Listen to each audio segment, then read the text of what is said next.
Pudiera verse un poco raro esta mañana el traer puesto mi abrigo aquí en la plataforma, pero yo estaba tan contento de exhibir este hermoso abrigo que la iglesia me dio. Yo vi al hermano Neville aquí el otro día con ese hermoso traje puesto, cómo le quedaba tan bien. Y yo pensé, bueno, se le miraba tan bien y la congregación comentó al respecto. Yo pensé, yo me pondré mi abrigo en la plataforma. Ustedes saben, yo creo que nosotros nunca maduramos. Nosotros siempre... Y yo no quiero madurar. ¿Qué de eso, hermano Luther? No, nunca queremos madurar. Queremos siempre permanecer como niños. El hermano Neville dice, hermano Branham, yo pensé que usted tenía puesto uno de esos atavíos como esos ministros de alta categoría. Yo apenas lo miré de reojo y yo pensé que quizás usted tenía puesto una túnica. Es un cumplido para este hermoso abrigo. Bueno, yo diré, yo sí estaba necesitando uno y es el mejor que yo he tenido. Y yo verdaderamente lo aprecio. Y el hermano Roy Robertson, yo no sé si él está aquí en esta mañana o no. Él tuvo algo que ver con la selección y realmente fue una buena selección. Y nosotros estamos muy, muy complacidos al recibirlo. Y así que nosotros estamos muy contentos de estar de nuevo en la casa del Dios viviente en esta mañana. Y para gozar de estos momentos maravillosos de compañerismo alrededor de su preciosa palabra. Ahora muy pronto, si el Señor lo permite, yo tengo que ir a ultramar. Yo creo que ustedes lo han visto en La Voz de los Hombres de Negocio, que yo voy a ultramar este próximo mes. Y nosotros estaremos solicitando todas las oraciones del pueblo, que ellos oren por nosotros mientras estamos fuera. Pareciera ser que en ultramar mis reuniones son mejores, porque lo reciben mejor allá. En América, yo le estaba diciendo al hermano Mercer que yo escuché a... Primero, él me dio un tocadiscos y tenía los discos allí de algunos de mis sermones. Yo supe entonces, si alguien me ha de escuchar a mí, tendría que ser la gracia de Dios en ellos, porque yo pensé que yo pudiera hacerlo un poquito mejor. Él está grabando eso también. Un poco, usted puede cortar esa parte, ¿ven? Él está deteniendo la grabadora, me imagino que al hacer eso lo está cortando.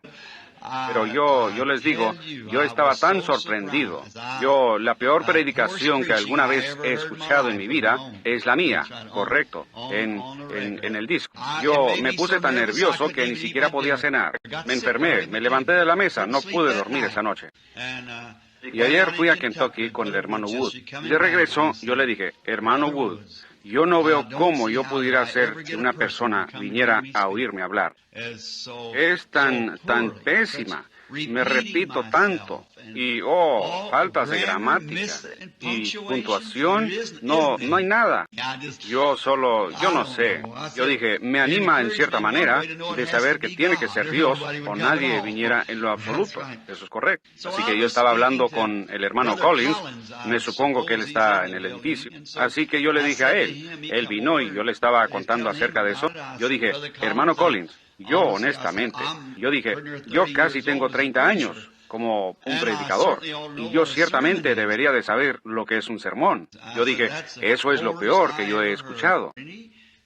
Y él es un ministro metodista, y su hermano es un hombre reconocido en la denominación metodista. Y él dijo, yo le diré, hermano Branham, dijo, las puntuaciones, y quizás sus frases no terminen correctamente y cosas así. Pero, dijo, ¿alguna vez ha pensado usted en ese hombre que predicó en el día de Pentecostés, que ni siquiera podía firmar su propio nombre? Su nombre era Pedro. Dijo, yo me imagino que aquello no estaba puntualizado muy correctamente. Pero ven ustedes lo que hace a un hombre poner sus ojos sobre eso. Uno escucha estas difusiones de radio y eso está todo escrito. ¿Ven ustedes? Y ellos pueden escribirlo y puntualizarlo y esas cosas porque ellos lo están leyendo. Yo me paré con Charles Fuller predicando detrás de una estructura de madera como de este tamaño, como su plataforma. Y todo lo que él dijo, él lo leyó. Número 1, número 2, número 3, número 4, así hasta que lo dijo. Hasta que lo dijo todo correctamente y a tiempo. Y estaba todo censurado por la radio y demás. Y con Billy Graham, yo he visto lo de él y demás, donde ellos solo se paran ahí y lo hablan. Solo lo leen tan rápido como ellos pueden leerlo, y está todo listo. Así que me supongo que tendrían bien la puntuación. Pero el problema conmigo es que ni siquiera lo podría leer. Así, y si lo escribo, estoy seguro que no pudiera leerlo. Así que es la sublime gracia, ¿verdad?, de ver lo que Él puede hacer por nosotros. Pero yo estoy agradecido de comenzar ahora, finalizando este año, para comenzar un año nuevo. Yo escuché una línea de oración y ciertamente no estuve satisfecho con la línea de oración tampoco al escuchar eso. Es la primera vez que yo me he escuchado de esa manera para un mensaje. Y yo ciertamente estaba sorprendido. Las líneas de oración no están funcionando correctamente. No, yo pienso que dentro de poco sucederá que todos tendrán que saber todo con respecto a ellos mismos antes de que crean. Y empezando desde el primero del año, yo quiero cambiar eso. Y solo empezar la línea de oración como Dios me diga. Esta persona está fuera de línea, o si hubiera algo mal, yo me detendré con él. Dejar que los demás sigan su camino. Porque haciéndolo así, uno no logra pasar suficiente gente, ¿ven? La gente sabe dónde está, y quién es, y lo que ha hecho, pero ellos encuentran algo que no está alineado correctamente con Dios. Ese es el momento de que uno se detenga con ese, decir, este es, ¿ven? Así que yo creo que quizá se haga un poco de alteración, hermano Leo, desde que los oí. Yo confío que Dios nos ayudará en el año que viene. Ahora, yo creo que en esta noche tienen servicios aquí en el tabernáculo. Yo voy a estar aquí en la carretera 62 con el hermano Ruddle esta noche. Yo tengo entendido que ellos van a tener un servicio de vigilia aquí, y el hermano Ruddle me había pedido para ese servicio de vigilia. Pero he estado pensando que quizás yo regrese al tabernáculo para esa noche, porque yo siempre he tratado de estar en el tabernáculo en la víspera de Año Nuevo. Yo quería regresar para estar con los hermanos aquí.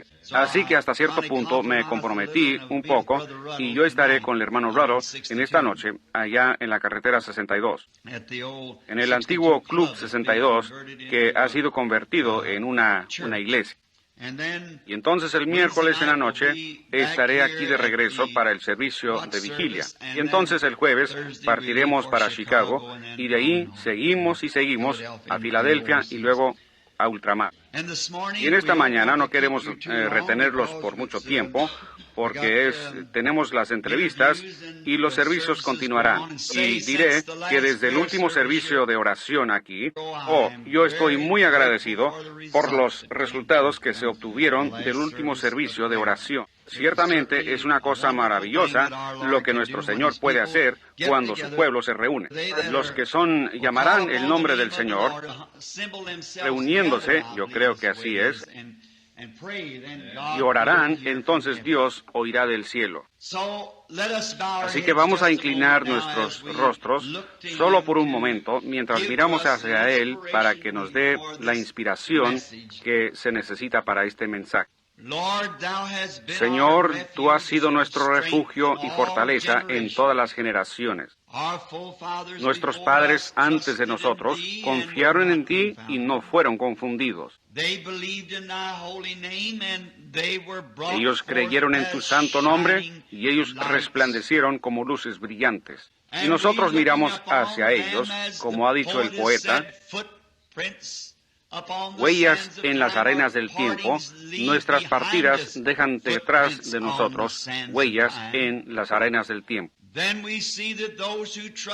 Entonces vemos que aquellos que confiaron en ti, siempre, sin fallar alguna vez, salieron adelante. Aunque ellos pasaron por muchas aguas profundas y por grandes pruebas y persecuciones, pero aún así, en el fin, tú siempre los sacaste más que conquistadores, porque es tu palabra prometida que tú harías esto. Y nosotros oramos hoy que tú bendigas a esta iglesita. Bendice a su pastor, a nuestro buen hermano, el hermano Neville, y a su familia.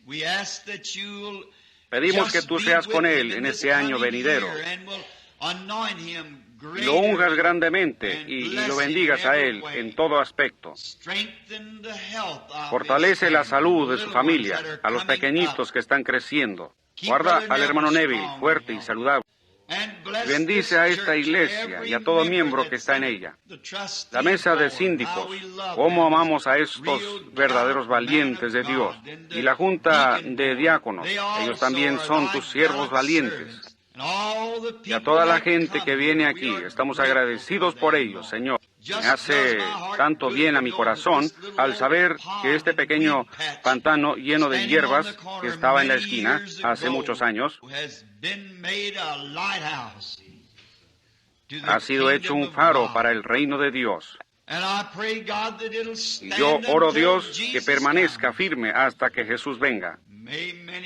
Y que muchas almas que han estado aquí, Señor, aparezcan en aquel día lavadas en la sangre del Cordero. Concédelo. Y mientras abrimos esta bendita palabra tuya esta mañana, Señor, al voltear las páginas para leer de ella un texto, sabemos que solo tú puedes dar el contexto. Y nosotros oramos, Dios, que tú unjas tu palabra y que vaya directamente a los corazones del pueblo para que les haga bien. Haz creyentes de incrédulos. Fortalece a los cristianos y sana a los enfermos. Y dale ánimo al desanimado y recibe gloria para ti mismo. Para hacer esto, Señor, circuncida los labios que hablarán y los oídos que oirán. Porque te lo pedimos en el nombre de Jesús. Amén. Anunciando un pequeño texto que yo tengo en mi corazón desde el domingo pasado. Y yo estaba hablando sobre los hombres sabios viniendo a ver a Jesús, la estrella que ellos siguieron desde el este hasta el oeste. Mientras estudiaba eso, yo llegué a una escritura. Y entonces no pude estar aquí para la víspera de Navidad por causa de un servicio en la cárcel y demás. Yo tuve que estar allá. Pensé que hablaría hoy sobre el tema de ¿por qué la pequeña Belén? Yo quiero leer del libro de Miqueas, el profeta, uno de los profetas menores, el capítulo 5 y el versículo 2. Se lee así. Pero tú, Belén Efrata, pequeña para estar entre las familias de Judá,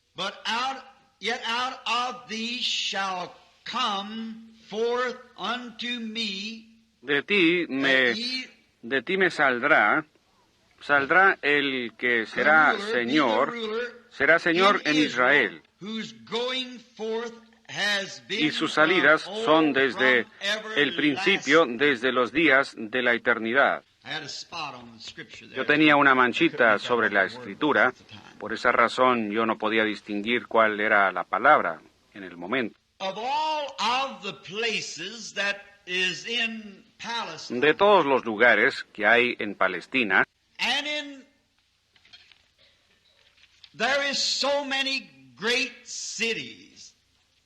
y allí hay muchas grandes ciudades y sus localidades,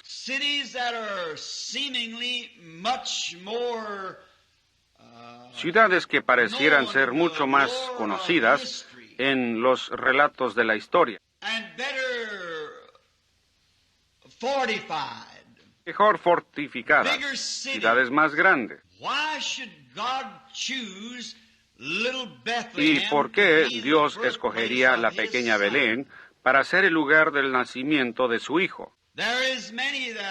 Hay muchas que son más grandes. Por ejemplo, la histórica Jerusalén, la orgullosa Jerusalén, la capital de todas. Y es una de las ciudades más grandes de Palestina.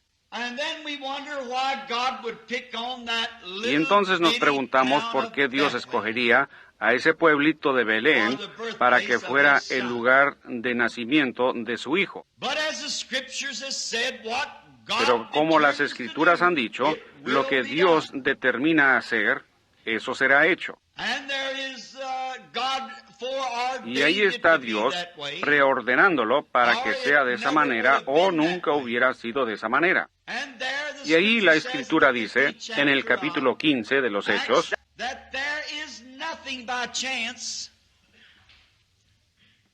que no hay nada por casualidad, Dios sabía todo. Y no es que sucedió por casualidad, solo fue que Dios lo hizo de esa manera. Y entonces cuando nosotros, con nuestras mentes finitas, comenzamos a pensar sobre eso,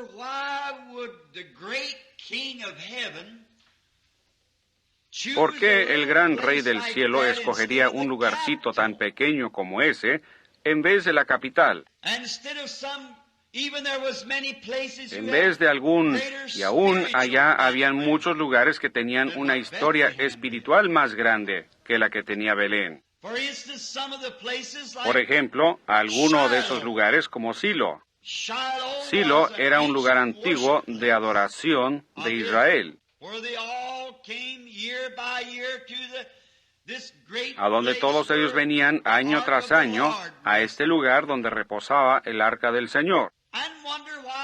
Y entonces pensamos, ¿por qué es que él no nacería en Silo? Luego ahí estaba Gilgal, otro gran lugar espiritual de adoración. Entonces, ¿por qué Dios no permitiría que él naciera en Gilgal? Y ahí estaba otra, Sión. Sión estaba en la cima de la montaña.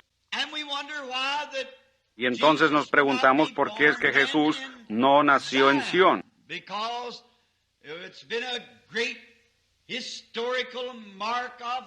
Porque ha sido un punto histórico donde el Señor ha bendecido a su pueblo a través de las edades. Y pareciera como que quizás él hubiera escogido a Sión, o Gilgal, o Silo, o uno de los otros grandes lugares donde habían tenido grandes bendiciones y grandes enseñanzas.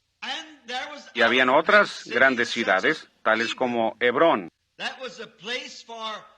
Ese era el lugar para un hombre que estaba buscando una ciudad de refugio, un lugar de seguridad. Estaba también Ramot de Galad, otro lugar de refugio a donde la gente podía venir, la cual hubiera sido muy apropiada para que él naciera allí. Y quizá, si yo lo hubiera estado pensando, yo lo hubiera traído a él a Cades Barnea, porque esa era la silla de juicio y un lugar de refugio. Quizás yo lo hubiera traído a esa parte del país para que fuera su lugar de nacimiento. O quizás nosotros le hubiéramos escogido alguna de las otras ciudades. Pero ustedes saben, estoy tan contento que aún las cositas insignificantes en la Biblia significan tanto.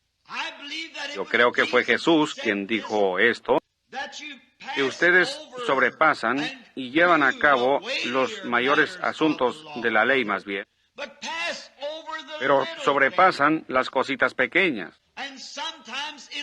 Y algunas veces son las cositas pequeñas las que mantienen unidas las cosas grandes. Pero en todo esto, los engranes están dando vuelta exactamente de la manera que Dios les ordenó que dieran. Den vuelta aquí, nunca habrá uno que falle en dar en su lugar. Dios ha preordenado todas las cosas. Y tienen que acertar exactamente en ese lugar. Y cuando nosotros obtengamos fe como esa, y empecemos a pensar quién está detrás de todo esto, ¿cuál es el engranaje principal que está dándole vuelta a esta gran economía de Dios? Encontramos que es el Espíritu Santo. No ha sido dejado en las manos del hombre el hacer las cosas, pero en las manos del Espíritu Santo. Y Él es el engranaje principal, que si Él puede coordinar el resto de los instrumentos, funcionará perfectamente y mantendrá exactamente el tiempo de Dios. Y entonces vemos eso y pensamos en nuestra mente cuando vemos las cosas grandes y cómo es que las tendríamos nosotros. Y entonces nos da mucha consolación hoy al pensar que quizás seamos un grupito de gente, quizás nosotros seamos insignificantes para el mundo y para las grandes iglesias denominacionales. Sin embargo, Dios usa esas cositas sencillas algunas veces, porque también está escrito en las Escrituras: no temáis, manada pequeña, porque al Padre le ha placido daros el reino. ¡Qué consolación! Que yo sé que así como Jesús tuvo que nacer en la pequeña Belén, así la manada pequeña será a la que el Padre le dará el reino, porque está escrito. Y toda escritura es dada por inspiración, y las escrituras no pueden ser quebrantadas. Ellas tienen que cumplirse. Así que nos da esa esperanza al saber que será una manada pequeña la que recibirá el reino. Una pequeña manada fiel de creyentes. Y yo estoy confiando que seré uno de esa manada. O estaré en esa manada pequeña, debiera decir. Y entonces nosotros conocemos la historia. Casi todos estamos familiarizados con la historia de cómo Israel vino a Palestina por una promesa de Dios.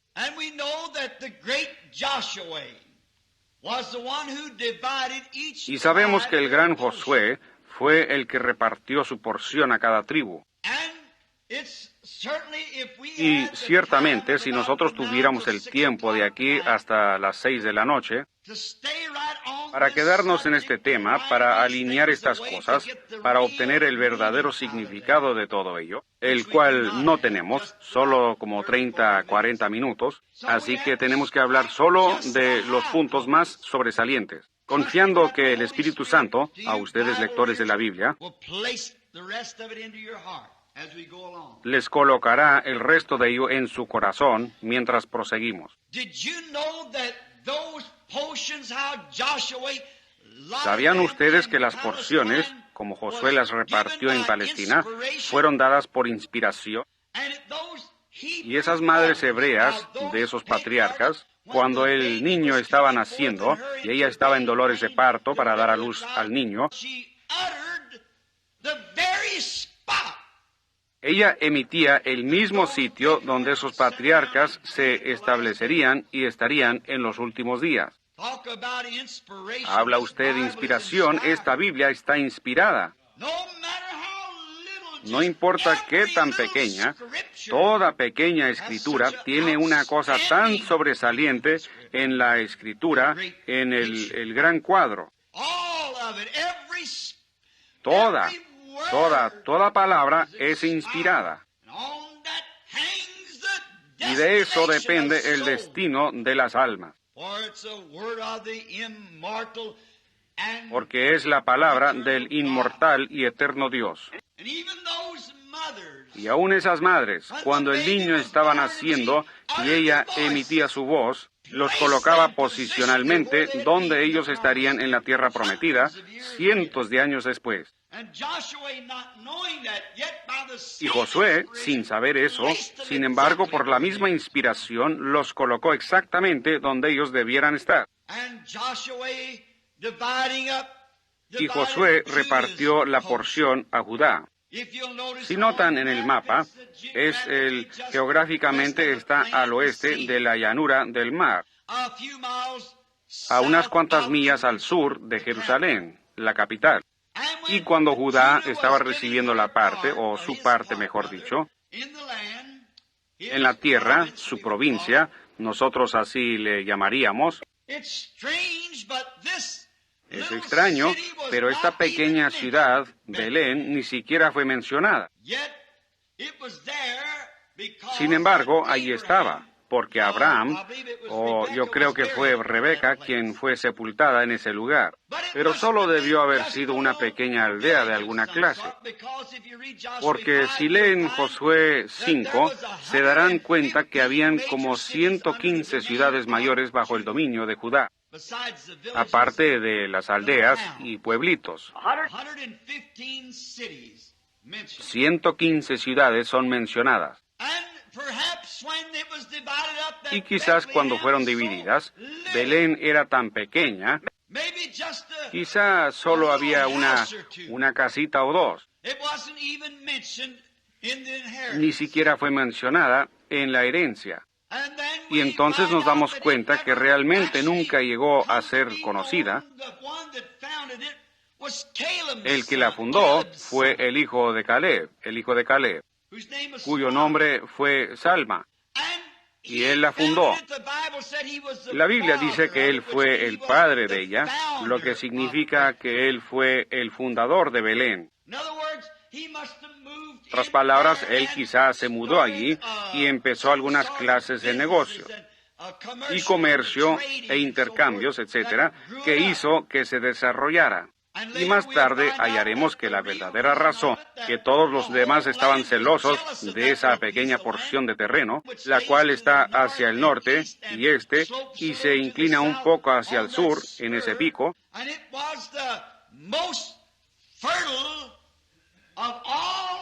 y era la más fértil de toda Palestina. Era una región de maíz y una región de trigo. Y había grandes huertas de aceitunas y demás en ella. En esa parte de Belén, o Palestina, al final de la provincia de Judá.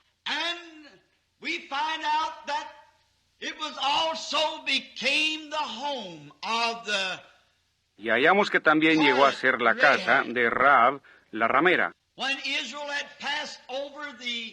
Cuando Israel había cruzado la frontera del río Jordán a Palestina, nosotros estamos familiarizados con la historia de Rahab la ramera.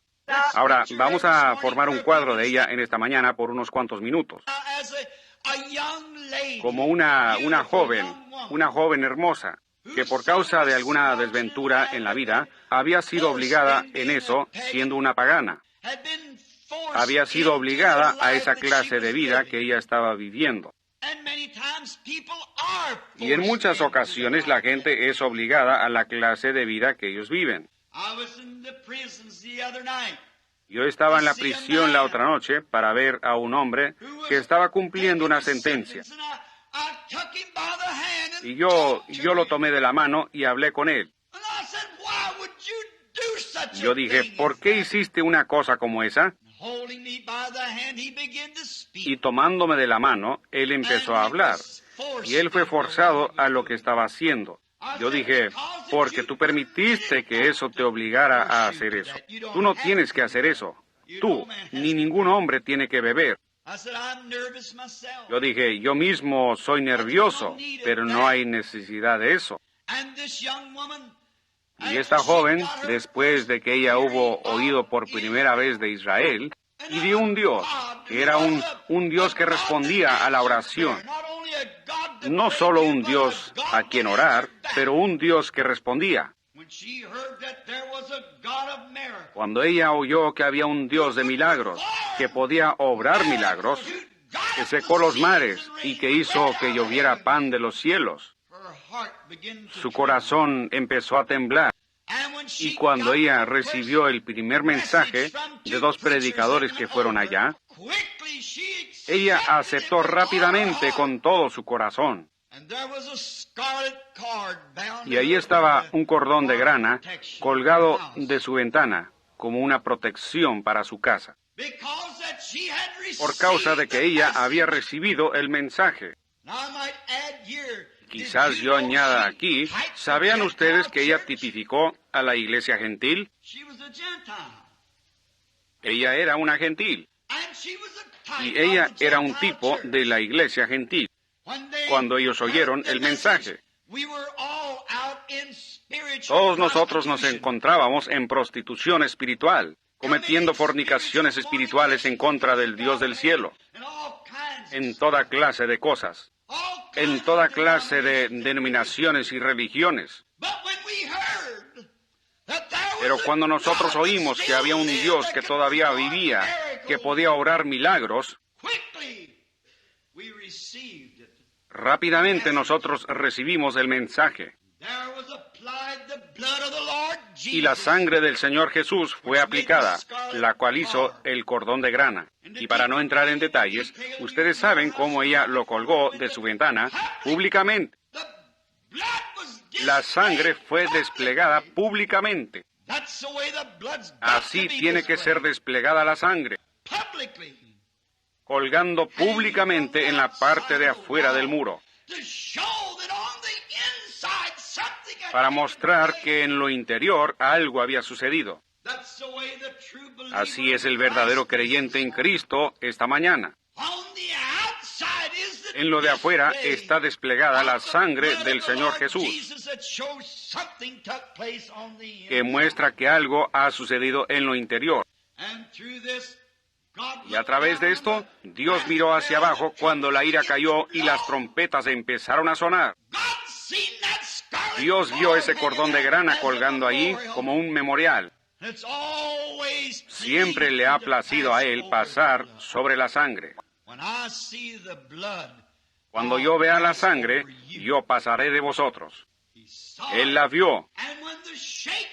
Y cuando el sacudimiento y el Espíritu Santo recorrieron la tierra y derribaron las paredes, como de 20 pies de grueso, ni siquiera una piedra cayó donde el cordón estaba colgando.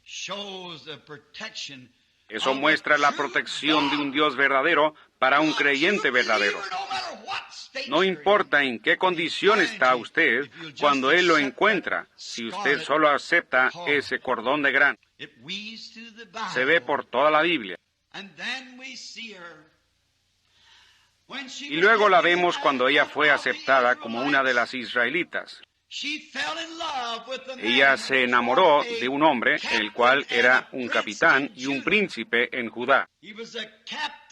Él era el capitán de los ejércitos de Israel. Su nombre era Salmón, así como el rey Salomón. Y él era el capitán, y ella entró en un gran romance con este capitán, el cual era el príncipe de Judá. Y finalmente se casó con él. Y cuando la herencia fue establecida para los israelitas, ella y su amado esposo vivieron en Belén. Ahora ustedes empiezan a ver esto abrirse. ¿Lo han visto?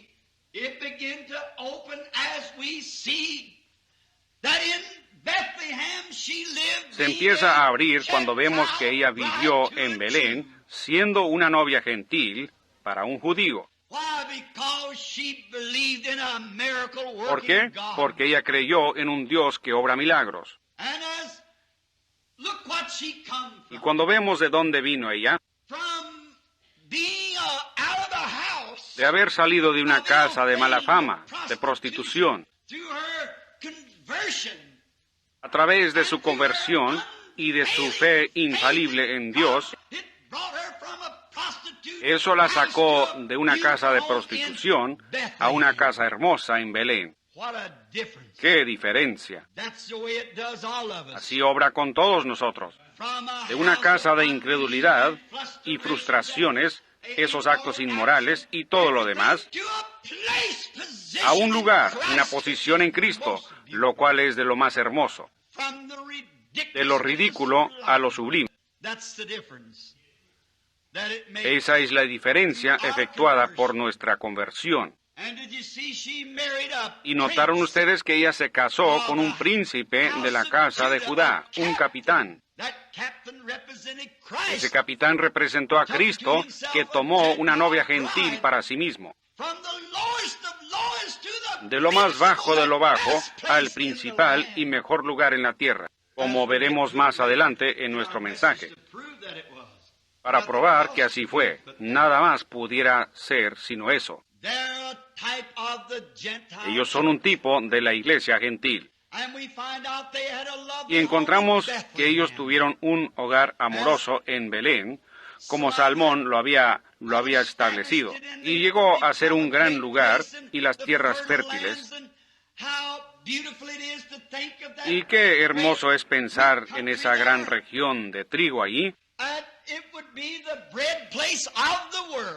que sería el lugar del pan del mundo.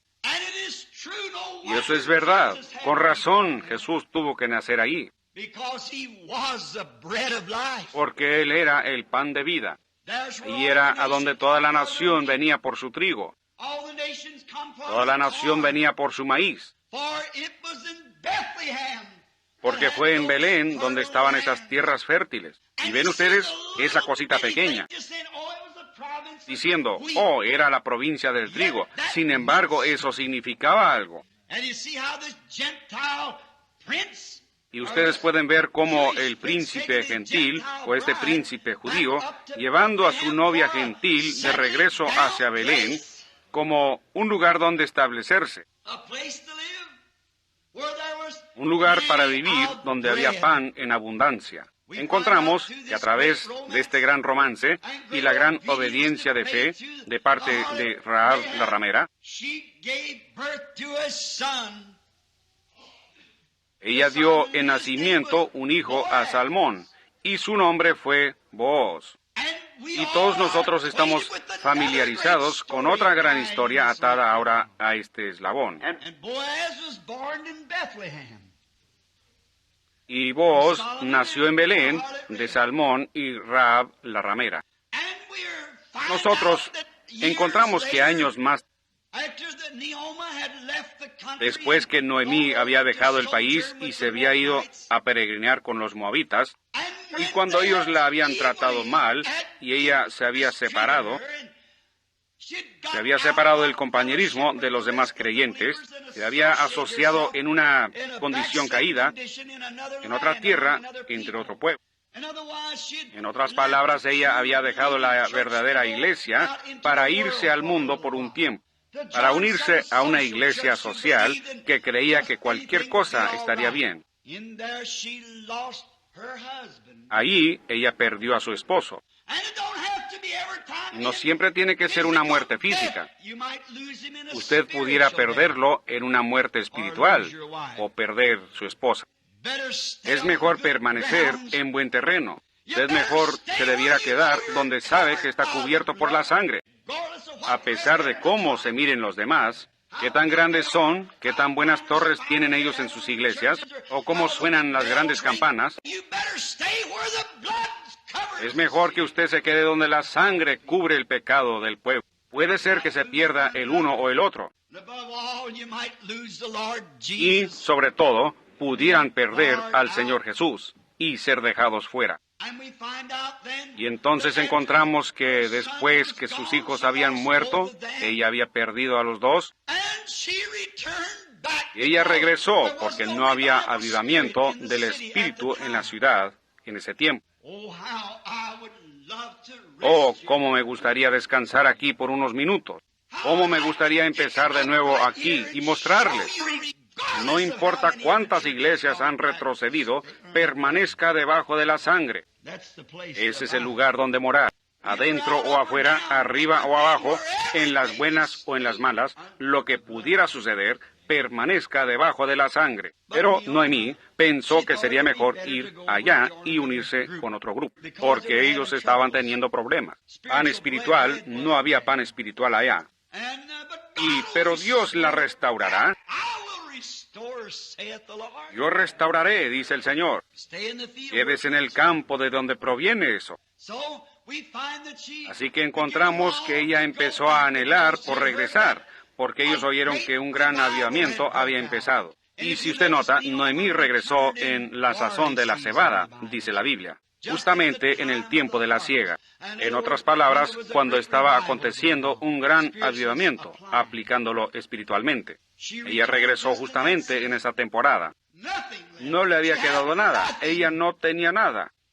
Y Orfa, una de las esposas de sus hijos, cuando se dio cuenta de lo que ella tenía que sacrificar, siendo un tipo de la iglesia moderna, si yo tengo que ir allá, tendré que dejar mis bailes, tendré que dejar mis buenos tiempos y mis reuniones sociales.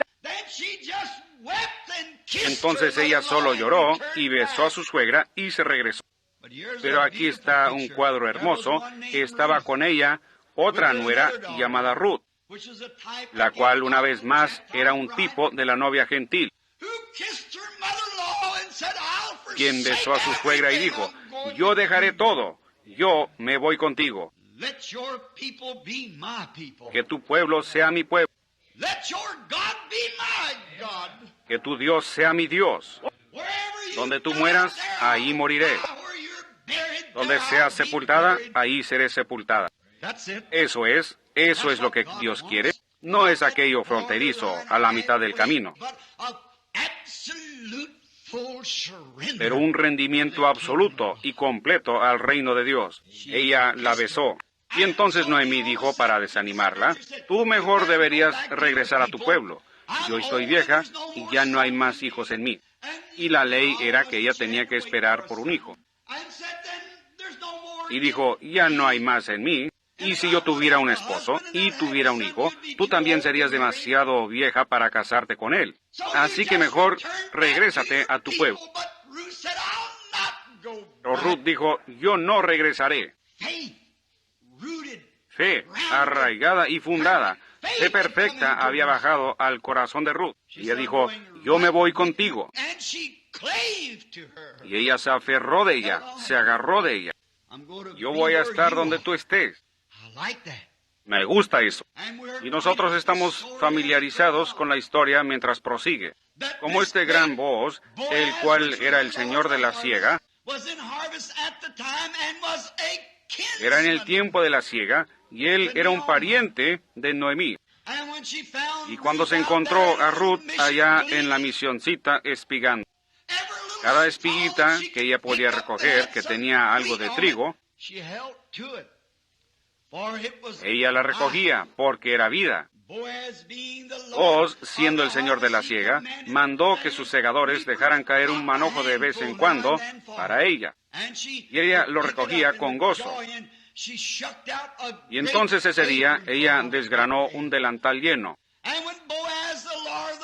Y cuando salió Booz, el señor de la siega, y vio a Ruth y vio su fidelidad, él se enamoró de ella. Observen, a Booz representará a Cristo. ¿Dónde estaba él? En Belén. ¿A dónde vino Ruth? A Belén. ¿En dónde estaba espigando ella? En Belén. ¿Ven todos estos detalles espirituales hasta aquí? La trayectoria de esta gran escena que está tomando lugar. Dios sabiéndolo desde el principio.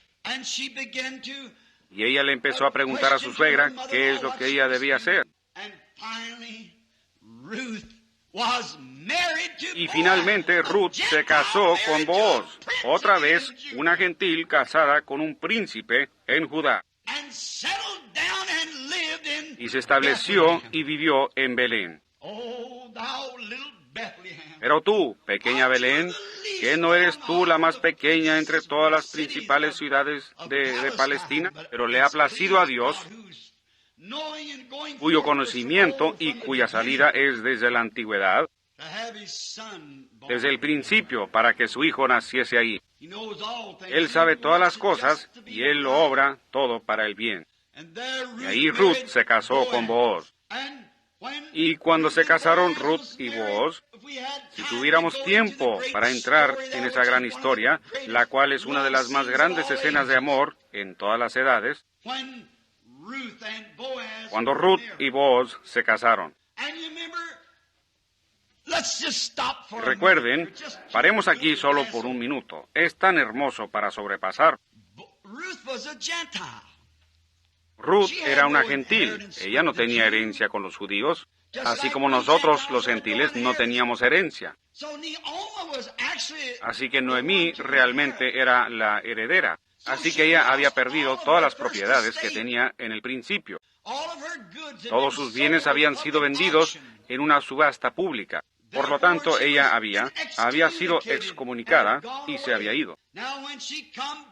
Ahora, cuando ella regresó, solo había una persona que podía redimir su herencia perdida. Ese era su pariente cercano.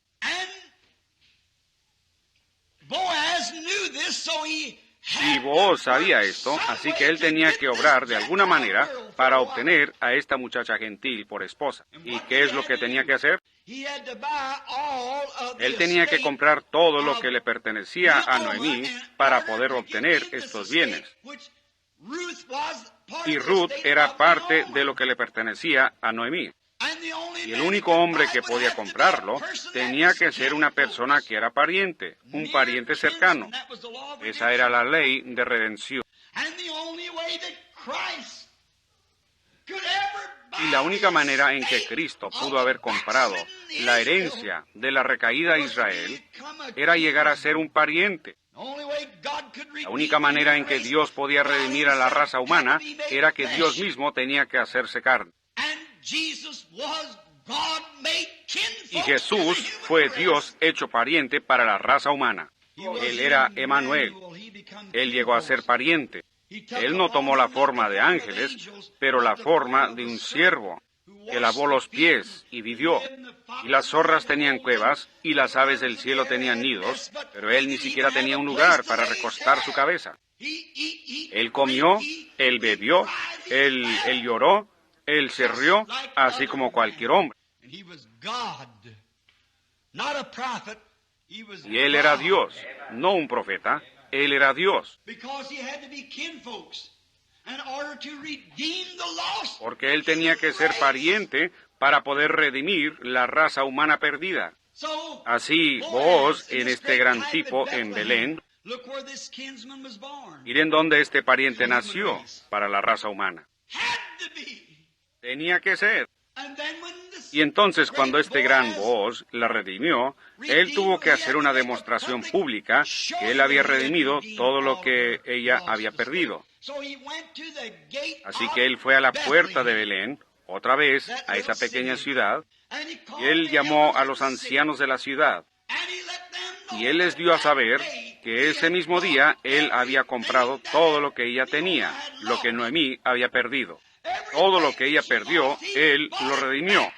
Y él se quitó su zapato y lo tiró ante el pueblo como una insignia.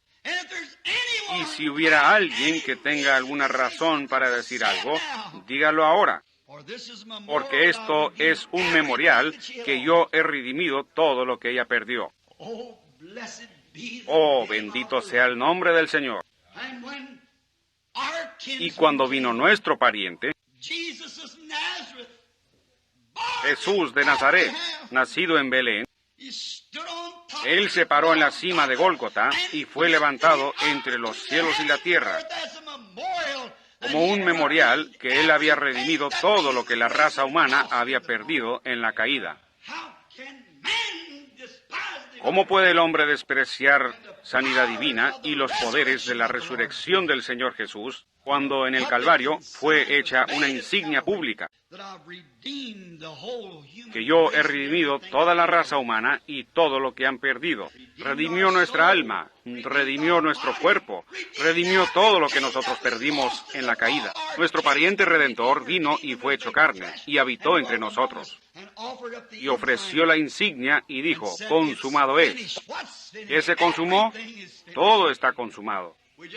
Nosotros solo vamos caminando directamente a nuestra herencia.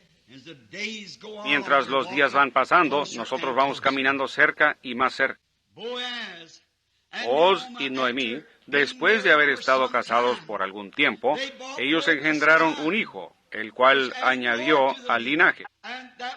Ese fue Obed.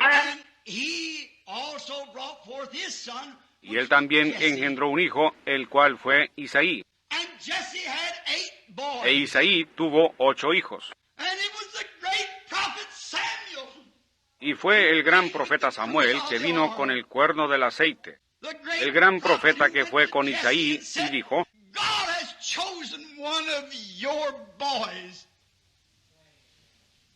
Dios ha escogido a uno de tus muchachos para gobernar y servir a mi pueblo.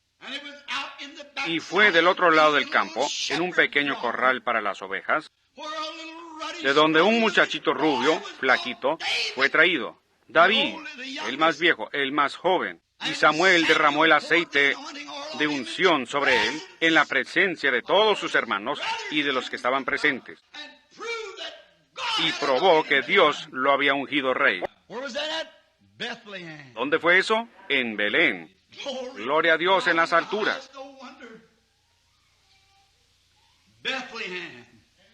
Con razón, fue Belén donde él fue ungido como rey. Fue en Belén donde nació David. Y su gran hijo, Jesús, también tuvo que nacer en Belén, porque había tal unidad entre los dos, como padre e hijo. Este gran hijo no solamente fue el hijo, él fue la raíz y el linaje de David. Él fue aún antes de David, él será después de David. Él fue de la eternidad hasta la eternidad. Pero de acuerdo a la carne y todas las cosas que tenían que ser cumplidas, él era el hijo de David. Él habría de nacer años después en esta misma Belén, en esta pequeña ciudad abandonada. Pero todo el tiempo allí, ¿notaron? Que estaba obrando un gran misterio poderoso que nadie parecía entender. Esa es la misma cosa que existe hoy en la Belén de Dios. Está obrando una señal misteriosa, pero parece que nadie la entiende. Es algo que va por encima de la cabeza de la gente. Parece que ellos no lo captan. No importa qué se ha hecho o qué se dice, y la parte misteriosa de las cosas que se han hecho, la gente dirá, oh, bueno, me supongo que todo está bien, y siguen adelante, pero ellos no lo entienden. Ellos no lo pueden captar, no lo pueden obtener. Y eso es lo que Dios estaba haciendo en Belén, en Judá. Él está obrando, todas estas cosas pequeñas se están moviendo hasta llegar a una gran culminación. David, cuando él fue ungido rey, siendo un muchachito,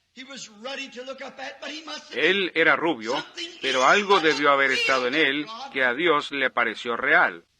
El más pequeñito, el más pequeño de la familia. Los demás muchachos eran hombres grandes, finos, y se verían bien con los mantos y con una corona sobre su cabeza.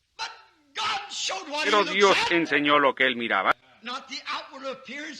No la apariencia exterior, pero lo interior de un hombre. Él miró a su corazón, y él sabía lo que había en el corazón de David. No importaba cómo se le miraba la corona. Él estaba buscándose un hombre que fuera conforme a su propio corazón. Y David sería un hombre conforme a su propio corazón. Por eso fue que él vertió el aceite de la unción, o mandó que fuera vertido sobre David, el cual, el nombre de David significa.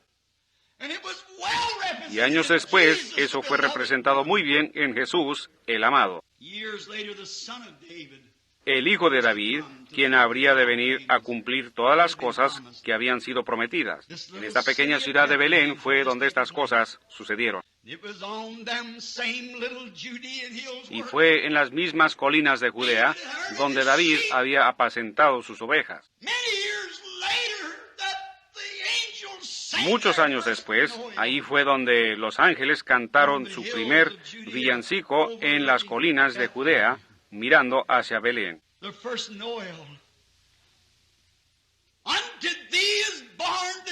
El primer villancico. A vosotros os ha nacido en la ciudad de David, Cristo el Señor. Cuando estos ángeles aparecieron por primera vez para cantar, no fue en Jerusalén, la iglesia grande, ni tampoco fue en Gilgal, ni fue en Silo, donde ellos siempre habían tenido toda su adoración denominacional. Pero fue en la pequeña Belén. Donde el Espíritu de Dios se había estado moviendo de una manera misteriosa, trayendo algo. Fue allí a donde Cristo tenía que venir. Fue exactamente en esa misma pequeña ciudad, donde nació un rey, donde una madre, virgen, dio a luz a su primer hijo. Le dio refugio y techado en su pequeña fortaleza al Rey de Reyes y Señor de Señores, donde no solamente vino Samuel a derramar el aceite de la unción, sino que Dios lo derramó sobre él y sobre el mundo, Cristo el Señor. Los ángeles anunciaron su venida y cantaron a los pastores en las colinas, quienes siguieron al rey David años antes. ¿En el misterio de Dios, qué tan grande es? Él nació en esta gran región de trigo, que del trigo vienen los principios básicos de la vida. Y Él era el pan de vida. Yo soy el pan de vida. El que come mi carne y bebe mi sangre tiene vida eterna. Y nunca morirá o vendrá a condenación, mas ha pasado de muerte a vida. Belén en inglés es Bethlehem. El nombre Beth-El, B-E-T-H, Beth como palabra hebrea significa casa. E-L es Elohim, es una abreviación. Elohim significa Dios. B-E-T-H, Beth, E-L es Elohim, el cual es Dios. La casa de Dios, donde es colocado el pan de vida. E-L-H-E-M, terminándola y poniendo la L con la E, significa barra de pan en el hebreo, el-hem. E-L es Dios Elohim. B-E-T-H es pan, o sea, B-E-T-H es casa. E-L es Elohim abreviado. Entonces, E-L, H-E-M, es pan. ¿Qué fue él? La casa del pan de Dios. La casa del pan de Dios. Casa, Beth, Elohim, Dios, El-Hem, pan. La casa del pan de Dios significa Bethlehem. ¿Dónde más podría él haber nacido sino allí? Pero fue ocultado de todos menos al profeta. Él dijo, él saldrá de Belén. Ellos estaban buscando en Jerusalén, estaban buscando en la gran Silo, estaban buscando por todas partes. Pero él salió de Belén, porque era la casa del pan de vida de Dios. Él es la canasta del pan de Dios para el mundo. Ahí estaba, nacido en Belén. Él no pudo haber nacido en ninguna otra parte. Podrían haber muchas cosas grandes. Yo estaba estudiando esta semana de los distintos aspectos espirituales de esto, el por qué tuvo él que nacer en Belén. Cuando yo toqué estos puntos, el Espíritu Santo me arrebató, y yo dije, oh Dios, eso es suficiente. Ahora lo veo. Él no pudo haber nacido en otra parte, sino en Belén. Era el lugar del pan de la nación. Era el pan de toda la casa de Israel, el que salía de ahí. Él era el pan de vida que descendió del cielo, el maná espiritual. Tuvo que salir de Belén, el linaje del pan, el lugar donde se encuentra el pan. Belén, la hornada del pan. Ahora, Jesús siendo el pan de vida, el hombre comerá de él, dijo él, y nunca morirá. Otro gran evento que yo no podría dejar de mencionar era cuando David estaba en su momento más crítico, cuando él era un fugitivo. Él ya había sido ungido, él sabía lo que habría de ser. Él habría de ser rey. Dios lo dijo, y sin embargo él fue odiado. Él estaba parado entre dos grandes fuegos. Aquí estaban los filisteos de un lado persiguiendo. Aquí estaba Saúl del otro lado. Y él era un hombre sin patria. Así como está la iglesia hoy, la verdadera iglesia viviente de Dios, sin denominación o ninguna otra cosa. Ella se para sola. Sin embargo, se ha derramado la unción sobre ella. Ella sabe lo que es. ¿Cómo puede llegar a cumplirse? El diablo en ambos lados persiguiendo a David. Él se había refugiado en fortalezas, en el desierto y en cuevas, tratando de esconderse. Con una pequeña banda de guerreros fieles, solo unos pocos creyendo como él. Pero esos hombres creyeron a Dios, que ese sería el rey. Así son los creyentes de hoy, que están escondidos de lugar en lugar, Pero sin embargo, ellos saben quién viene para ser rey. A mí no me interesa quién va a ser presidente. Sabemos que él viene. Y se mira más lejos que nunca. Cuando la ciencia está tratando de gobernar y dicen que pueden hacer un hombre, que pueden hacer esto, y que ellos pueden tomar un conejo y sacarle polen y hacer otro conejo y demás, tratando de desaprobar la palabra de Dios. Sin embargo, hay un pueblo que cree en Dios que se para tan firme como siempre. No importa lo que venga o vaya, ellos todavía creen en Dios. Dios es verdadero. Ellos se aferran de las manos incambiables de Dios. En medio de batalla, en medio de lágrimas, en medio de enfermedad y muerte, ellos aún así se aferran de la mano incambiable de Dios. Ellos saben que Él viene como rey. La gente hoy se ríe y hace burla de ellos y los llaman aleluyas, los llaman de todo lo que quieren. Pero esos guerreros de Dios se paran fieles en el puesto del deber. Pudieran llamarlos el grupo sanador, pudieran llamarlos montón de fanáticos o lo que desean. Ellos se aferran a ese rey. Ellos saben que Él viene en poder. Aunque los demás tomen su nombre en vano, se burlen y se mofen del pueblo quien cree en Él, llamándolos desechados, escoria. Eso no los molesta en nada. Ellos se mantienen fieles en el puesto del deber. Esos guerreros que estaban con David se mantuvieron a su lado. Si un filisteo venía, él tenía que pelear. Con quien fuera, ellos eran acechados por todos lados. Pobre David, en su mente estaba todo confundido. Él pensó, Señor, ¿cómo puede ser? Ustedes saben, algunas veces los líderes pasan por cosas que la congregación no sabe por lo que ellos están pasando. Cuando uno piensa de promesas que Dios ha hecho, entonces, ¿por qué no se cumplen? Ellos no se lo dicen a su congregación. Ellos no se lo comentan a la gente con la cual se asocia. Pero hay muchas frustraciones en el corazón de un verdadero líder. David estaba sentado ahí, su garganta estaba quemándole y estaba en pleno verano. Los filisteos estaban tomando ventaja de esa división entre David y Saúl. Y Saúl buscaba a David por donde quiera, y los filisteos también. Y luego los filisteos buscaban a los israelitas. ¡Qué tiempo de confusión! Casi como es ahora. David se refugiaba en este lugarcito, en este pequeño refugio, en cualquier parte que él pudiera, en las pequeñas fortalezas a donde podía llegar. Entonces él subió a la montaña, en ese calor, en medio del verano, cuando el calor estaba tremendo, su garganta secándose, con frustraciones y temores en su corazón, y pensando, oh Dios, ¿cómo puede ser esto? Tú vertiste ese aceite sobre mí, no porque yo me escogí a mí mismo, pero tú me escogiste. ¿Por qué me llamaste de allá de donde apacentaba las ovejas? Me dijiste que me darías esto para servir a tu pueblo.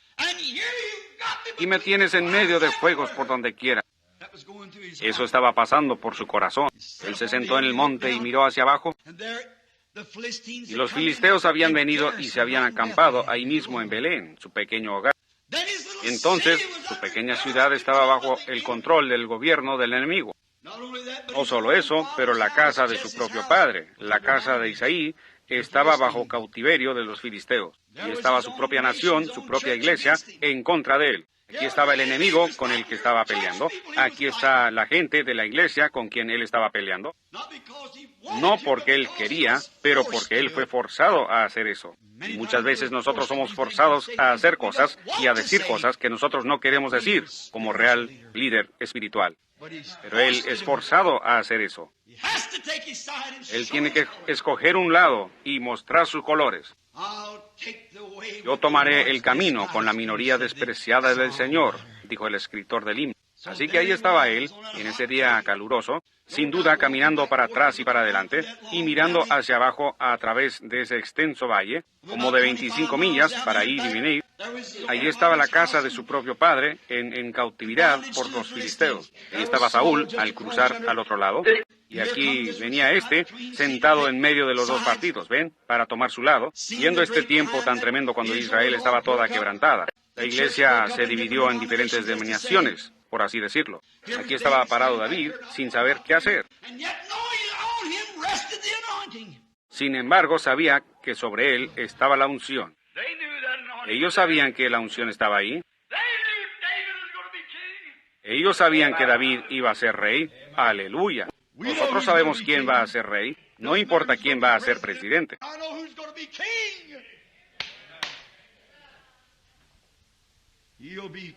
Él será rey.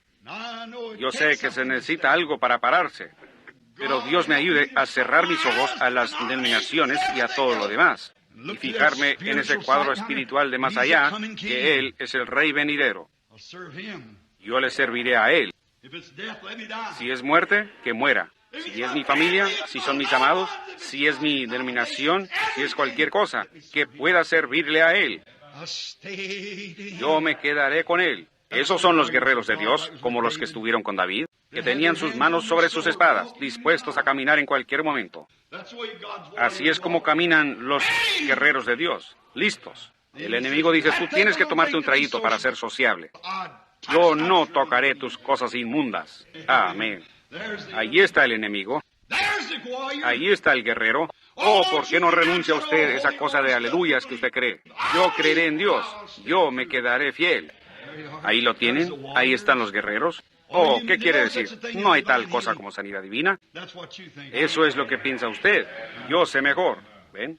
No hay tal cosa como el bautismo del Espíritu Santo. Esos días han pasado. Eso es lo que piensa usted. Yo ya lo he recibido. Usted ha llegado demasiado tarde para decirme algo al respecto. Ellos sabían que la unción estaba sobre ese muchachito rubio. Ellos sabían que él iba a ser rey. Pero David estaba frustrado en su propia mente. Yo puedo imaginarme. Solo observémoslo por un minuto. Se regresa allá, se sienta y mira hacia abajo y piensa. Mi propia amada ciudad Belén.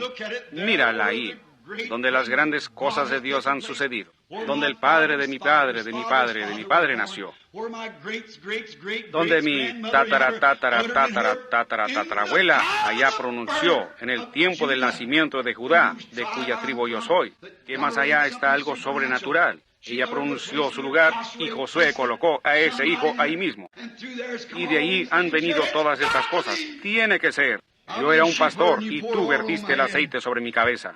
Tú dijiste que yo sería rey y yo te creo. Amén. Entonces él regresa y mira hacia abajo y piensa, bueno, allá muy abajo en mi pequeña ciudad donde nací, está ese grupito donde me asociaba en aquellos días buenos del pasado. Sería mejor si los metodistas miraran hacia sus buenos días de antaño, cuando ellos eran pocos y esparcidos en escuelitas aquí en América, cayéndose bajo el poder de Dios, echando agua en sus caras. Sería mejor para ustedes bautistas también mirar hacia atrás de donde ustedes vinieron y el resto de ustedes. Ustedes pentecostales miren hacia atrás de donde vinieron. Eso es correcto. Allí, en el calor de la batalla, David empezó a pensar, oh, yo me puedo acordar de aquellas noches cuando me acostaba allá al lado de ese monte. Yo me acuerdo cuando miraba aquellas estrellas, cómo ellas se movían allá arriba, y cómo Dios habló a mi pequeño corazón de muchacho. Me puedo acordar de cuando entré tanto en el Espíritu un día, mirando a las nubes y a los pastos verdes y refrescantes, hasta que yo grité bajo el Espíritu y canté, Jehová es mi pastor, nada me faltará. Aunque ande en valle de sombra de muerte, no temeré mal alguno, porque tú estarás conmigo. Oh, Señor, aquí estaba Él en las meras quijadas de la muerte en ese momento, en ambos lados. Aunque ande en valle de sombra de muerte. Esos buenos días antiguos, cuando el Espíritu estaba conmigo, cuando Dios estaba conmigo. Yo entoné sus alabanzas, yo me gocé en Él. Yo recuerdo en una ocasión en que vino un león una mañana y atrapó a una de mis ovejas. Y el Espíritu de Dios vino sobre mí y yo fui y lo agarré y lo corté en pedazos. Yo me acuerdo de aquella liberación. Oh, yo me puedo acordar de esa tarde un poco antes que el sol se metiera. Un oso vino y atrapó a una y yo lo maté. Esas grandes liberaciones. Yo recuerdo cuando entoné sus alabanzas en los días de mi juventud, cuando yo apacentaba a mis ovejas. Oh Dios, regrésame a ese lugar. Regrésame a mi primer amor. Regrésame y dame mi cayado de pastor. Dame ese rebaño de ovejas otra vez. Permíteme andar por allá solo para adorarte. Eso, algunas veces pensamos eso, pero estamos en el calor de la batalla. Algo tiene que hacerse. Nosotros fuimos muchachos en una ocasión, ahora nosotros somos hombres adultos. Allá está en marcha. Yo recuerdo cuando el aserrín estaba todo pisoteado en el piso y la gente clamaba y gritaba. Y de tanta gente que había, uno no se podía acercar por ningún lado. Pero no es así hoy en día. Allá está rugiendo. Oh, ya no es William Branham, el muchachito predicador. Uno tiene que producir algo.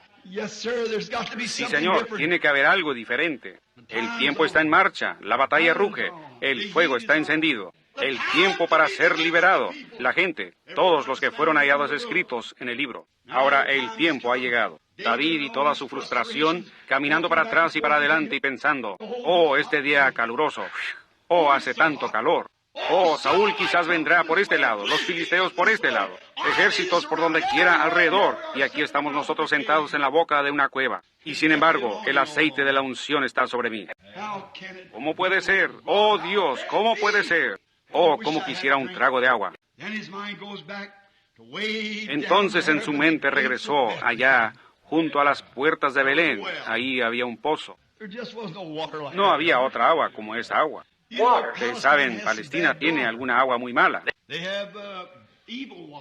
Ellos tienen aguas malísimas y aún tienen fiebre del agua negra y cosas en ella. Y mucha de esa agua es alcalina, la cual lo mataría a uno.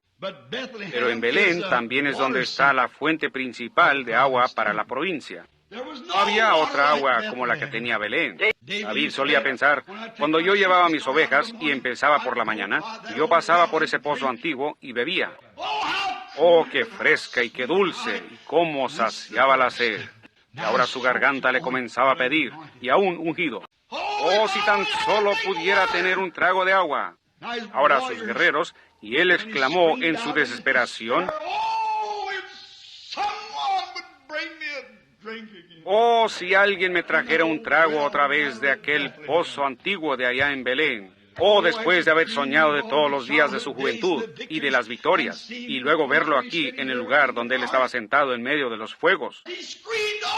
Él exclamó, oh, si alguien pudiera traerme agua de Belén. Sus guerreros no podían interpretar sus pensamientos. Pero hermano, ellos lo amaban con todo lo que estaba en ellos. El menor de sus deseos era un mandamiento para ellos. Desde sus poderosos guerreros sacaron sus espadas, se escabulleron del campamento y se abrieron camino a espada por 25 millas. David, al irse ellos, sin duda pensó, ¿dónde están ellos? ¿Qué han hecho? ¿Dónde fueron ellos? ¿Sabían que estaban arriesgando su vida? Ellos estaban en medio de las quijadas de la muerte, a través de una línea de 25 millas, emboscadas por donde quiera, y las espadas resplandeciendo y los escudos retumbando. Pero su hombre, su hermano que ellos creían que sería rey, deseaba un trago de agua. Oh, hermano, me pregunto si los guerreros de hoy estarán dispuestos a abrirse camino a través del formalismo, dudas e incredulidad, para refrescarse en la presencia del Señor y sus deseos. El menor de tus deseos, si es África, India, si es por la calle, donde quiera que sea, el menor de tus deseos. El menor de tus deseos, Señor, es mi mandamiento. La muerte no significa nada para mí. Mi popularidad, lo que soy, lo que seré, no significa nada, Señor. Solo para cumplir tus deseos. Esos son los guerreros que están parados al lado de Él. Y ellos me llaman aleluya, si mi nombre es escandalizado, si ellos me dan un puntapié en la calle, eso no interesa. Tu deseo es mi mandato. Ese es el real soldado. ¿Qué hicieron ellos? Ellos pelearon abriéndose camino hasta que llegaron a ese pozo. Sacaron agua con el cántaro, y ahí venían de regreso, peleando, cortando su camino a izquierda y derecha hasta llegar a la presencia de David. Dijeron, aquí lo tienes, mi Señor. Oh, Señor. ¿Qué? Un hombre que estaba en desgracia, un hombre que era odiado por la iglesia, un hombre que era odiado por el rey, un hombre que era odiado por los filisteos, un hombre que era odiado casi por donde quiera, pero un grupito que lo seguían, sabían que él era el rey venidero. Hoy, yo sé que nosotros cantamos grandes alabanzas, edificamos grandes iglesias, tenemos grandes himnos y demás cosas, nosotros así le alabamos. Jesús dijo, en sus corazones ustedes están lejos de mí, porque ustedes enseñan como doctrinas los mandamientos de hombres. Deje que el Espíritu Santo venga y haga algo en su iglesia, mostrando la presencia de Jesucristo, ellos lo echarán a uno por la puerta. En vano me adoran. Adoran, pero lo hacen en vano, enseñando como doctrina las tradiciones de hombres. Pero hay guerreros que creen en Él. Hay guerreros que se mantienen firmes, con un entendimiento espiritual, como allá en la pequeña Belén. ¿Ven? Seguro, así fue. David levantó ese cántaro de agua, él la miró, y la Biblia dice que él la derramó sobre la tierra. Dijo, Señor, sea lejos de mí que yo bebiera eso. Que estos mis guerreros han arriesgado sus vidas para ir allá, para traerme esta agua. Es la sangre de hombres, y yo no puedo hacerlo. Esta agua dulce, por la cual ellos arriesgaron sus vidas y abrieron camino por la línea de los enemigos para ir allá y obtenerla, David la derramó sobre la tierra como una ofrenda voluntaria hacia el Señor. No fue por maldad, sino que fue un cumplimiento de las Escrituras. Porque a pesar de que Jesús de Belén es el pan de vida, Él también es el agua de vida. Seguro que es. ¿Qué hizo Él? Él fue representado en ambas cosas, en David y en los guerreros. Porque Él era el rey. Y Él era el guerrero que vino y abrió camino por las líneas del enemigo. Amén. Conquistó muerte, infierno y la tumba. Derramó su propia sangre para que Juan 3:16 pudiera cumplirse. Que de tal manera amó Dios al mundo, que ha dado a su Hijo unigénito, para que todo aquel que en Él cree no se pierda, mas tenga vida eterna. En eso Él no dio el agua que lo representó, sino que Él era el agua o perecer, un pueblo moribundo que pudiera obtener vida. ¿Cómo lo hizo Él? Por medio de su propia sangre, al derramarla. No tirándola, eso es un accidente. Él la vertió gratuitamente en el Calvario, después de que Él abrió camino por toda línea del enemigo. Y derramó su sangre de vida para que Él pudiera ser la canasta de pan para el mundo. Una fuente sin igual de sangre de Emanuel, y queda puro en su raudal quien se sumerge en él. Por eso es que Él nació en Belén. Por eso es que Él tuvo que venir, porque ahí era el centro del pan, el pan de vida. Ahí era el centro del agua, que es las aguas de vida. Y en Jesús estaban ambos, el pan de vida y las aguas de vida. Por lo tanto, Él tuvo que venir y nacer en Belén. Tú, Belén de Judá, ¿no eres la más pequeña entre todos los grandes príncipes? Solo un pequeño predicador ordinario. Tú solamente eres un pequeñito. Pero de ti saldrá el Señor que es desde la antigüedad, desde los días de la eternidad. Sus salidas han sido desde el principio, desde los días de la eternidad. Eso es que Él nació en Belén de Judea. Esa fue su cuna. Y, mi hermano, el lugar en donde Él quiere tener su cuna hoy es en tu propio ser, tu propio corazón, para que Él pueda manifestarse en ti las aguas de vida a una gente moribunda y el pan de vida a un pueblo hambriento. Él es el pan y el agua de vida, las cuales son las dos cosas esenciales en la vida del hombre. Eso es pan y agua. Ha sido prometido, seguro. Inclinemos nuestros rostros solo por un momento. Y al hacerlo, yo deseo toda su atención. ¿Han estado ustedes en Belén en esta mañana? Si ustedes nunca han estado en Belén, fue llamada Belén Efrata también. Belén Efrata. Efrata significa la raíz. Viene de la palabra H-E-M-P, Hem, significa la raíz. Y allá el distrito antiguo fue llamado Efrata, que significa es el principio de la vida. Cristo dijo, si permanecéis en mí, yo soy la vid y vosotros los pámpanos. Él es la raíz de toda vida. Si usted nunca ha venido a Belén Efrata, la Belén, vengan esta mañana y recíbalo a Él como su Salvador, y Él le perdonará sus pecados. ¿Levantarían ustedes sus manos hacia Él y dirían, Señor, ten misericordia de mí ahora? Yo ahora vengo a Jesús con todo mi corazón. Yo vengo a tu Belén, el agua y el pan de vida. Yo ahora lo acepto a Él como mi Salvador. El Señor le bendiga, jovencito allá atrás. El Señor le bendiga. Dios le bendiga, pequeño. ¿Hay otro? Diga, yo vengo hoy con nada en mis brazos. Yo me paro sediento, mi garganta está seca. Me pregunto a dónde puedo ir y encontrar vida real. Me pregunto. Yo me he unido a iglesias. Dios le bendiga, hermano. Yo me he unido a iglesias. Yo ya he hecho todo lo que sé hacer, hermano Branham. Pero aún así nunca he tocado el verdadero recurso, el dador de vida. Yo ahora vengo, Señor, para recibirlo. Él está aquí por usted. levantaría su mano y diría, soy yo, Señor, yo soy el que está parado y necesitado. El Señor le bendiga mientras oramos.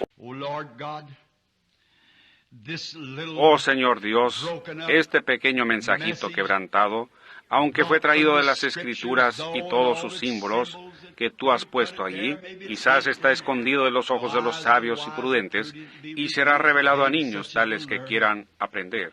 ¿Cómo es que la pequeña Belén, la más pequeña de todas ellas, cómo es que el profeta dijo eso? ¿No eres tú la más pequeña entre todos los príncipes? Pero le agradó tanto a Dios el poder sacar de ese lugarcito insignificante al Señor de Israel. Señor Dios, de un grupito pequeño de gente que ha sido lavada por la sangre viva y escarlata del Señor Jesús. Tú traerás, Señor, a ese grupo en algún lugar a través de este mundo, a Cristo otra vez, que regirá todas las naciones con una vara de hierro. Ruego, Padre Dios, que tú seas misericordioso con cada uno de nosotros que estamos presentes hoy, y que nosotros vengamos a tu Belén. Oh, vengan todos los fieles. Nosotros hemos estado cantando, ven a Belén. Y Señor, permite que ellos puedan ver que no es ir a una pequeña ciudad allá, que en una ocasión fue en símbolo, pero es ir a la realidad, Jesucristo, el pan de Dios y el agua de vida. Y estos quienes levantaron sus manos, recíbelos en tu reino ahora mismo, Señor. Porque es por su fe que ellos lo reciben a Él. Es por fe que ellos levantaron sus manos. Y es por fe que yo creo que tú los recibirás. Guárdalos, Señor, en Belén, de donde ellos nunca se extraviarán, ni se irán como Noemí.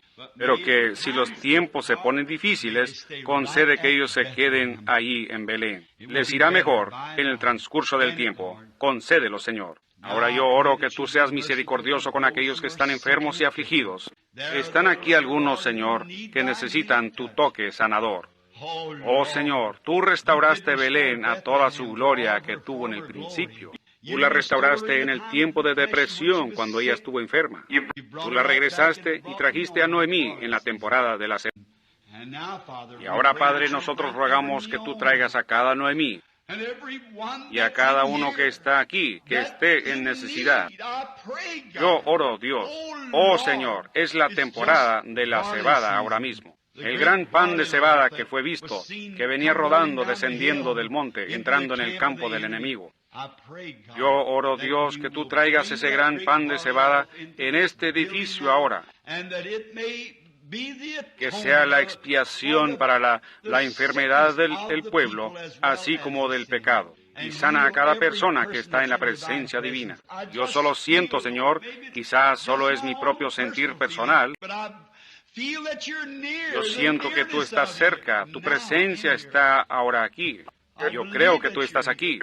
Yo no digo esto solo a causa del pueblo. Tú que conoces el corazón del hombre, yo oro, Señor, que de algún modo ellos capten la visión en esta mañana como esos guerreros. Que tu gran omnipotencia, tu gran poder, tu gran presencia, tú siendo quien eres, el Hijo de Dios, el Rey, el ungido, que estás entre nosotros, ellos capten el vislumbre de esto en sus almas y sean sanados de sus aflicciones. Yo hago esta oración mientras les entrego esto en el nombre de Jesucristo, tu Hijo. Amén.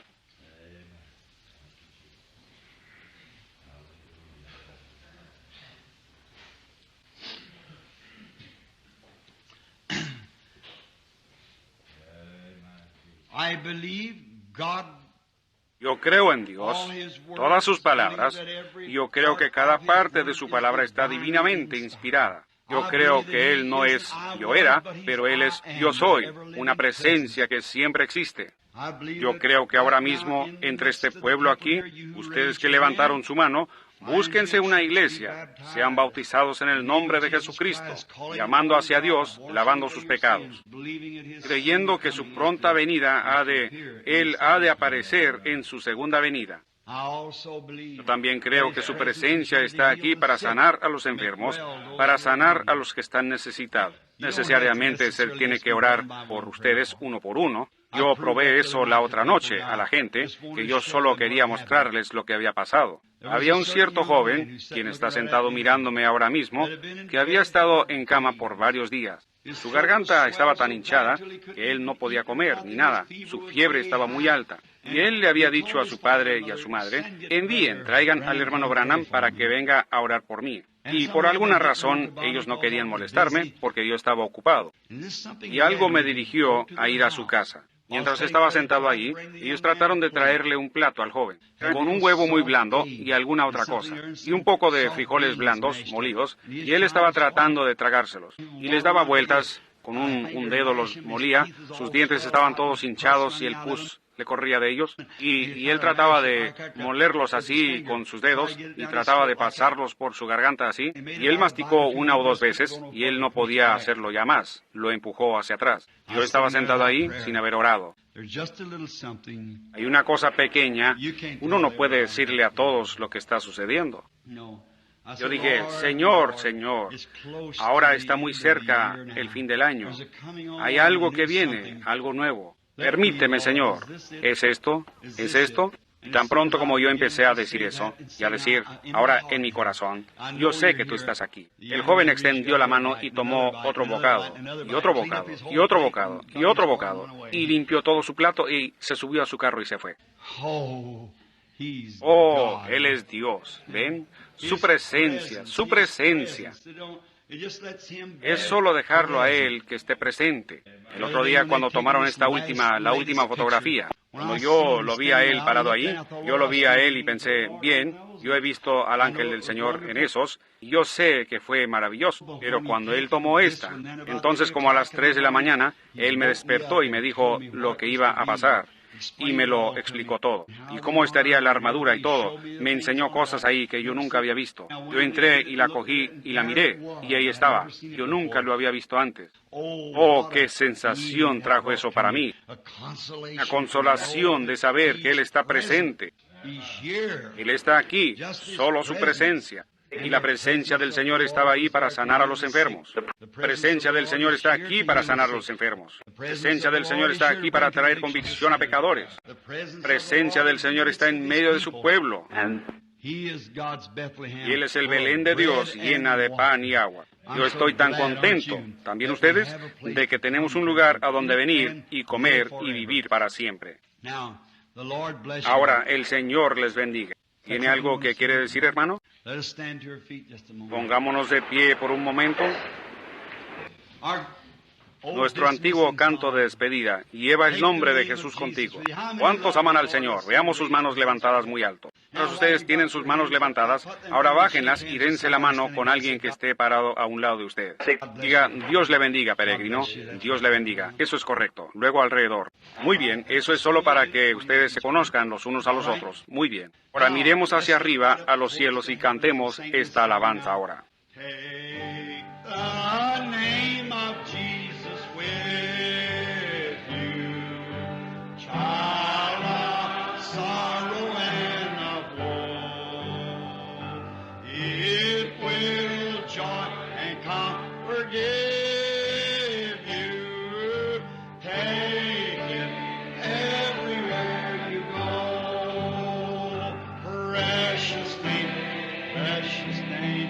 Oh